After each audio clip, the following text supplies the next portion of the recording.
Aquele caso que aconteceu no Rio Hudson lá, seria mais ou menos a Mais ou mesma menos coisa? aquilo, isso. Você viu? Perdeu os dois na decolagem e ele foi planando até pousar no rio. Cara, que doideira. Imagina o pânico de você estar no meio tava no meio da cidade de Nova York. Ele chegou a sobrevoar Chegou. a cidade, Isso. atravessou. Ele decolou de LaGuardia, né? Prédio pra tudo quanto é lado ali. Caramba. E ele... Foi bom ter dado problema logo de cara ou isso é ruim? Não, isso é muito ruim. É? Isso é muito ruim. O ideal, né? Se é que existe ideal, não existe ideal para acidente. Menos pior, né? Quanto mais alto você tiver, melhor. Justamente por causa da razão de planeio. Você tem tempo de planejar onde você vai pousar. E ali eles tomaram decisões muito rápidas. E ele decidiu pousar no Rio porque ele não conseguiria voltar para o aeroporto. Não tinha esse cálculo, não daria para chegar Ele, pelo que ele avaliou na hora, ele falou, se eu voltar, eu não chego. E, pô, eu caí no meio de prédio, é bem pior do que tentar o Rio. E ele foi para o Rio. Cara. Esse é um das coisas que as pessoas falam assim, pô, se o avião um dia for autônomo, de inteligência artificial, não tem mais piloto, será que um algoritmo tomaria essa decisão que esse cara tomou? Exatamente. Porque... Esse é um ponto, só que eu tenho um ponto também. Deixa eu ver se eu entendi a pergunta dessas pessoas. Porque se ele chega à conclusão que dá para voltar pro aeroporto e dá para pousar no Rio, mas no aeroporto ele teria a integridade do avião ficaria melhor e no Rio, por exemplo, ele machucaria mais o avião. E ele tem um parâmetro de tentar salvar as pessoas e também manter o avião na melhor qualidade, assim. Aí ele ia por lá, mas porra, esse daqui estava mais perto. Você entendeu o meu pensamento? Mas ele não, nessa hora, você não pensa... Não, tô falando se fosse uma máquina, se fosse se fosse uma máquina? Uma inteligência, que ela sim. tivesse essas programações. O humano, claro que nunca vai pensar na máquina, mas a máquina faria, eu vou tentar o melhor dos mundos. Trazer o avião inteiro e trazer todo mundo. Sendo que aqui eu vou ferrar com o avião, mas vou salvar todo mundo. Então ele vai tentar o melhor dos mundos. Isso, ele vai fazer milhares de cálculos por segundo. Mas tem uma coisa interessante. Na hora que ocorreu a colisão com os pássaros, que é esse acidente especificamente, um bando de ganso canadense passou na frente do avião e os dois motores não suportam isso. O tempo que um ser humano demora para identificar o problema é muito maior do que a inteligência artificial faria. Entendeu? Para a inteligência artificial seria muito rápido. Perdi os dois motores, eu estou a tal altitude, o vento é tanto, já está todos os cálculos ali disponíveis para ele tomar a decisão. E de repente seria mais fácil voltar para o aeroporto. E essa é uma das questões que o filme levanta. Que no simulador de voo, os pilotos conseguem voltar para o aeroporto na altitude que ele perdeu os dois motores.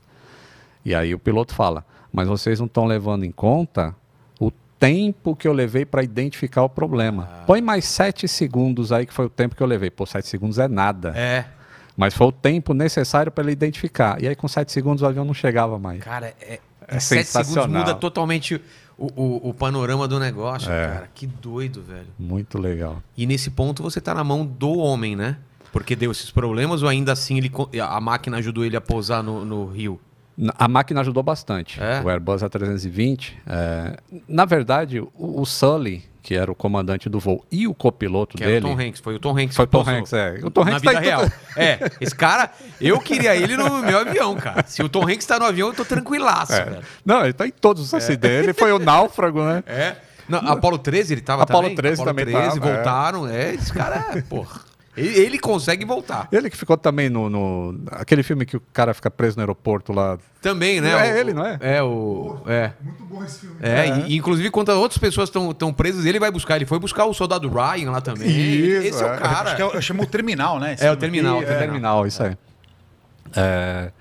O que eu tava falando mesmo Que o Sully, o Sully, ele teve ajuda também da máquina. Sim, bastante. E ele tomou ações não previstas também no checklist. Existia um item no checklist que estava embaixo. Mas na hora que ele perdeu os dois motores, a primeira coisa que ele fez foi ligar o sistema de força auxiliar. Que se ele fosse seguir o checklist, estaria lá embaixo. Quando ele fez isso, ele manteve os computadores de voo do avião alimentados. Porque a força elétrica do avião vem dos motores funcionando. O motor parou de funcionar, não tem mais força elétrica. Então, na hora que ele ligou a força elétrica auxiliar, o avião continuou manobrável. Tipo de um gerador. Isso. Então, ele tinha os controles. Porque o avião, esse avião específico, ele só funciona se ele tiver força elétrica e força hidráulica. Se ele não tem, não adianta o piloto mexer o comando dele, que é tipo um joystick, Sim. não vai mexer nada, não tem força hidráulica, não tem nada. Entendeu? E aí, quando ele faz isso, o avião continua manobrável e ele levou para um pouso praticamente perfeito no Rio. E ele tem que fazer isso e dar uma levantadinha na hora para pegar. No caso, ele mantém, o computador mostra numa tela para ele qual que é a atitude, ou seja, o ângulo que o nariz tem que fazer para ele ter a maior distância de planeio possível. Isso é mostrado. Arrastar o máximo possível? Isso, existe um ângulo de nariz, para cada avião depende velocidade e ângulo. Mas... Você fala muito em nariz, é alguma coisa pessoal assim? Tem um colega, o Batistella, que ele me chamou de Nose. Aliás, ele mandou um abraço para você e disse que não perde um programa seu, cara. Pô, eu não vou sofrer bullying agora. Não. Só comentei, porque é uma coisa que, né, tá evidente. Você é um Boeing. É o nariz de Concorde. De Concorde. Altamente aerodinâmico. Pô, vou depois falar do Concorde. Então tem esse lance de você colocar o nariz num ângulo específico para ele ter o maior arraste, como que chama isso? Para ele ter maior sustentação.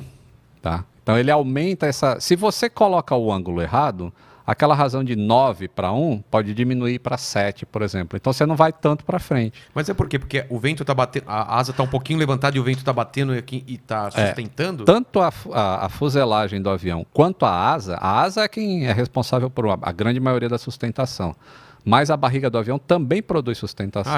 Então você ficando em ângulo X lá que o fabricante definiu, você vai conseguir planar mais. Então é isso, ele manteve o avião naquela condição e você vê que ele não precisa apontar o nariz para descer, porque o avião já está descendo, a força da gravidade está trazendo. Gravidade que é outra coisa que também não existe para os terraplanistas. É outra explicação. Queria ver eles explicando um acidente desse. Mas enfim, a força da gravidade está trazendo o avião, ele só tem que manter aquele ângulo e tocar o mais suave possível. E foi o que ele fez, ninguém se machucou. E a avaliação que o pessoal fez foi perfeita, o pouso dele foi perfeito diante dessas condições? Sim. Que foi feito depois? Sim. Ele foi condecorado e tudo mais. Olha, esse não é o canal oficial do Inteligência Limitada, mas o pessoal aí tá ajudando a gente, tá divulgando. Então assiste esse vídeo, mas não se esquece de se inscrever no canal oficial, tá no comentário ou no link, eu não sei aonde, aí que tem um link aí, vai aí.